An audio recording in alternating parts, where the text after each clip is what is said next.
Water torch. In the 2000s, American inventor Dennis Klein developed the water torch, a revolutionary tool capable of producing a high-temperature flame using water as the primary fuel source. Klein's device quickly drew attention from experimental engineers, hobbyists, and industrial designers intrigued by the possibility of a flameless, eco-friendly welding solution. Demonstrations showed a focused, controllable flame, capable of cutting, welding, and soldering metals, seemingly defying conventional expectations of combustion. The water torch worked by electrolyzing water into hydrogen and oxygen on demand, and channeling the resulting gases through a specialized nozzle where ignition occurred. This produced a clean, intensely hot flame without relying on traditional fuels such as acetylene or propane. Advanced pressure and flow control systems allowed the operator to modulate flame size and temperature, enabling precise work on delicate or heavy materials. Dennis Klein's invention represented a major step in energy efficiency and safety, offering a way to harness water's chemical energy for practical applications without producing toxic emissions. Despite the innovation, the water torch faced skepticism from traditional welding industries, which questioned reliability, scalability, and long-term durability. Legal, patent, and commercialization challenges limited widespread adoption, leaving the device primarily in niche experimental circles. Today, the water torch stands as a remarkable example of creative engineering, transforming a simple molecule into a powerful tool and illustrating how unconventional approaches can redefine technology. Its story demonstrates the untapped potential in everyday elements, showing that even water can be harnessed to achieve extraordinary results when combined with inventive thinking and precise design. Peanut oil engine. In 1900, German engineer Rudolf Diesel conducted pioneering experiments with vegetable oils, including peanut oil, demonstrating a new type of fuel for his eponymous engine. Diesel's innovation immediately drew attention at engineering exhibitions and industrial laboratories as it offered a potential alternative to conventional fossil fuels. Early demonstrations reportedly showed engines running smoothly on peanut oil, producing comparable power to diesel fuel while reducing smoke and soot emissions, which fascinated engineers, environmental enthusiasts, and forward-thinking industrialists alike. The engine worked by compressing air within a cylinder until it reached high temperatures, then injecting the oil, which ignited spontaneously under the pressure. This method allowed efficient combustion without spark plugs, a revolutionary step in internal combustion technology. Rudolf Diesel envisioned vegetable oils as a renewable, locally available fuel source, highlighting the potential for sustainable energy long before modern biofuel movements. His experiments demonstrated that oils derived from plants could power engines reliably, opening possibilities for agriculture-based energy independence and cleaner transportation. Despite its promise, commercial adoption was limited due to industrial reliance on petroleum, inconsistent fuel supply, and the emerging dominance of fossil fuels in global infrastructure. Rudolf Diesel's work with peanut oil was largely overshadowed by the rapid expansion of petroleum-based engines, yet it laid the groundwork for 20th century research into alternative fuels. Today, the peanut oil engine stands as an early milestone in biofuel experimentation, illustrating how visionary engineering can anticipate global energy challenges decades ahead of their time. Its story underscores the persistent tension between innovation and industrial adoption, leaving a legacy that continues to influence modern biofuel development, sustainable engineering, and environmental awareness. Carbide lamps. In the late 1890s and early 1900s, carbide lamps became a widely used portable lighting solution, particularly for miners, cyclists, railroad workers, and early automobile drivers. The lamp operated using a chemical reaction between calcium carbide and water. Inside the device, water slowly dripped onto chunks of calcium carbide stored in a lower chamber. This reaction produced acetylene gas, which rose into an upper chamber and was directed through a small nozzle where it could be ignited. The result was a bright, steady flame that produced significantly more light than candles or oil lamps of the time. For workers in dark environments, especially underground mines, this stronger illumination improved visibility and safety. The flame could be adjusted by controlling the water flow, allowing users to regulate brightness. Carbide lamps were valued for their reliability and relatively simple design. they did not rely on fragile electrical systems, which were still developing in that era. As long as users carried additional carbide and water, they had a dependable light source. The bright white glow of acetylene also cut through darkness more effectively than earlier fuels, making it popular in caving and night travel. However, the lamps had clear drawbacks. The open flame posed fire risks, particularly in coal mines where flammable gases could accumulate. The reaction also produced heat and required careful handling to avoid burns or gas buildup.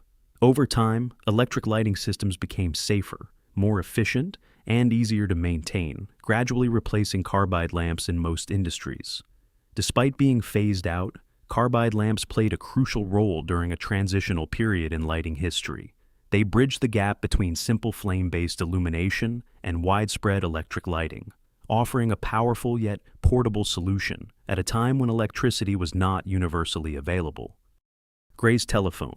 In 1876, inventor Elisha Gray developed an early version of the electrical speaking telegraph, later referred to as Gray's telephone. The device converted sound waves into electrical signals, transmitting them over wires to reproduce speech at a distant receiver. Gray's design relied on a liquid transmitter, a diaphragm connected to a conductive rod, vibrated in a liquid, modulating current in response to sound. Demonstrations reportedly allowed intelligible words to be sent across short distances, astonishing observers who had only experienced telegraphy as a series of coded pulses. At the time, multiple inventors raced to patent voice transmission technologies. Gray filed a caveat at the U.S. Patent Office describing his invention, but Alexander Graham Bell's application reached the office first, ultimately granting Bell the official patent for the telephone. Despite Gray's claims and evidence of prior experimentation, the legal system favored Bell, leaving Gray without formal recognition for commercial development. His device remained largely experimental, though he continued refining it for voice transmission and electrical signaling. Gray's telephone highlights both the rapid pace of technological innovation in the late 19th century and the intense patent battles that shaped which inventions gained widespread adoption. It also underscores how recognition and timing, rather than technical superiority alone, can determine historical legacy. Historians continue to debate the extent to which Gray might have succeeded commercially if his filing had been processed first, leaving an enduring what-if in the history of telecommunications. Avro car. In the 1950s, Canadian engineer John Frost developed the Avro car, a disc-shaped aircraft designed to function as a personal flying platform and military reconnaissance vehicle.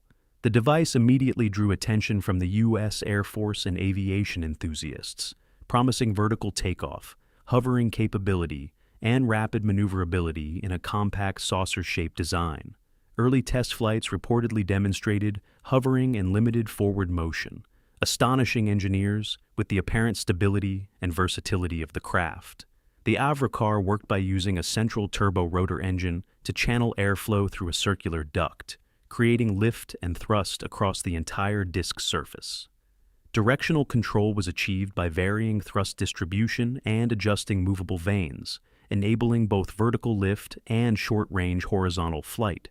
This innovative design combined aspects of helicopters and fixed-wing aircraft, representing a radical departure from conventional aeronautical engineering. The device offered potential applications in reconnaissance, transport, and rapid deployment, suggesting a new era of personal and military aviation. However, technical limitations, including instability at higher speeds and insufficient lift, prevented the craft from achieving operational goals.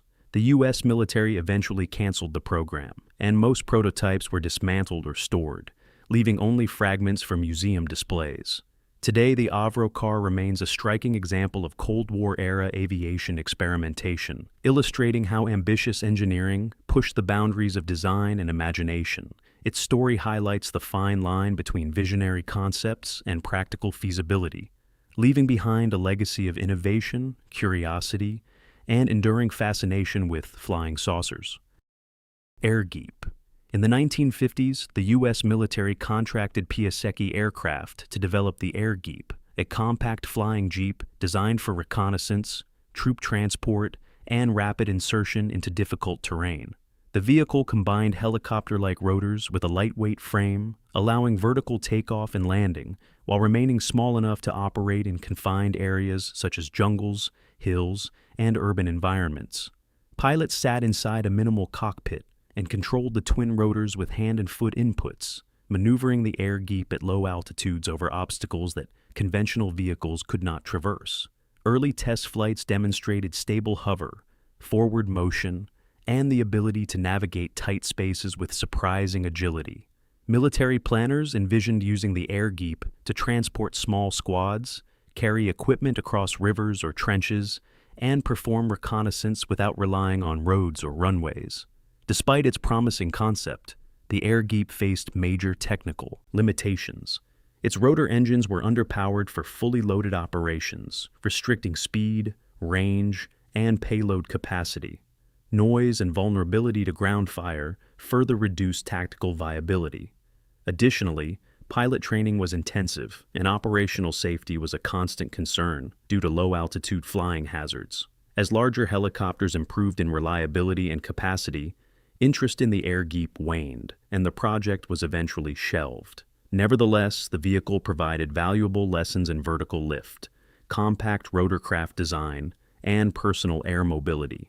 Today, the Airgeep remains a rare example of mid-20th century experimentation with airborne ground vehicles, illustrating both the potential and limitations of early military innovation. Its legacy continues to influence modern research into small tactical VTOL platforms. Brown's gas. In the 1970s and 1980s, inventor Yule Brown introduced a controversial energy concept known as Brown's gas, a unique hydrogen-oxygen mixture produced through electrolysis of water. Unlike conventional hydrogen fuel, Brown claimed that the precise ratio of gases, combined with a high-voltage pulse generator, created a plasma-like flame capable of welding, cutting metal, and even powering internal combustion engines more efficiently than gasoline. Early demonstrations reportedly showed the gas producing intense heat with minimal fuel input, igniting metals, and leaving remarkably clean welds. Enthusiasts suggested applications ranging from industrial fabrication to alternative energy solutions for vehicles, potentially reducing reliance on fossil fuels. Despite these claims, independent verification was scarce. Scientific investigations noted the gas behaves similarly to standard oxyhydrogen mixtures, with the extraordinary properties attributed to careful electrode preparation and control of flow rates rather than any undiscovered energy source. Safety was also a concern. The mixture is highly explosive, and improper handling could result in catastrophic accidents. Brown's gas gained attention in small engineering circles and alternative energy forums, but failed to achieve mainstream industrial adoption. Patents and technical descriptions exist, though practical replication at scale remained elusive. The technology continues to spark debate, with proponents viewing it as a misunderstood breakthrough and skeptics seeing it as incremental with exaggerated claims. The story of Brown's gas illustrates the tension between inventive experimentation and scientific validation, highlighting how potentially transformative energy ideas can linger on the fringe, tantalizing innovators while leaving broader questions unresolved. The walking truck. In the 1960s, General Electric introduced an unusual machine known as the walking truck, a massive four-legged mechanical vehicle designed to traverse terrain where wheels could not operate effectively. The machine stood several meters tall and was powered by complex hydraulic systems that controlled each leg independently. Instead of rolling across the ground, it stepped carefully over rocks, trenches, fallen trees, and uneven landscapes that would stop conventional trucks. The operator sat inside an enclosed cabin and manually controlled each leg using a series of joysticks and levers, essentially coordinating the movement like operating four separate machines at once. Every step required deliberate timing and balance as the vehicle shifted its weight from one leg to another to avoid tipping. The project aimed to solve logistical challenges in remote or hostile environments, particularly for military supply missions and exploration in undeveloped regions where roads were non-existent. Demonstrations showed the walking truck climbing over obstacles and maintaining stability on unstable ground, proving that legged vehicles could function outside laboratory theory. However, the system was extremely complex and slow. Precise coordination demanded intense operator focus, and the heavy mechanical components increased cost and maintenance requirements. Compared to improved tracked vehicles, which were faster and easier to maintain, the walking truck offered limited practical advantage. Although it never reached mass production, the project contributed to early research in robotics and legged locomotion. Decades later, modern robotic platforms with computerized balance systems would revisit similar ideas using automation instead of manual control. The walking truck remains a striking example of experimental engineering, showing how designers attempted to replicate the adaptability of animal movement through large-scale mechanical innovation. Dinosphere. In the 1930s, British inventor Dr. J.A. Purves unveiled the Dinosphere, a futuristic single-wheel vehicle designed to function as a motorized ball capable of transporting a passenger or small cargo. The machine consisted of a large, hollow spherical shell, with an internal driver cabin mounted on a frame that allowed the wheel to roll while the rider remained upright. The vehicle was powered by a small internal combustion engine connected to the wheel via mechanical gearing. Demonstrations showed that the Dinosphere could move forward, turn, and even climb gentle inclines, offering a novel approach to personal transportation. Purves claimed it could navigate tight spaces more efficiently than traditional cars due to its compact and omnidirectional design. However, practical limitations quickly became evident. Balancing the spherical shell at speed proved challenging, particularly when accelerating or braking and turning required precise weight distribution to prevent tipping. Passenger comfort was minimal, and the vehicle's low speed and instability made it unsuitable for roads with conventional traffic. Despite these drawbacks, the Dinosphere captured the imagination of engineers and the public, inspiring visions of future mobility that broke from traditional wheeled vehicles. While it never entered commercial production, Purves' creation remains a fascinating example of experimental transportation, demonstrating early attempts to rethink vehicle design by combining mechanics, balance, and compact engineering. The Dinosphere's story reflects both the ambition and technical hurdles of radical innovation, leaving modern audiences to wonder how far personal transport could have evolved had such designs been refined. Pap engine.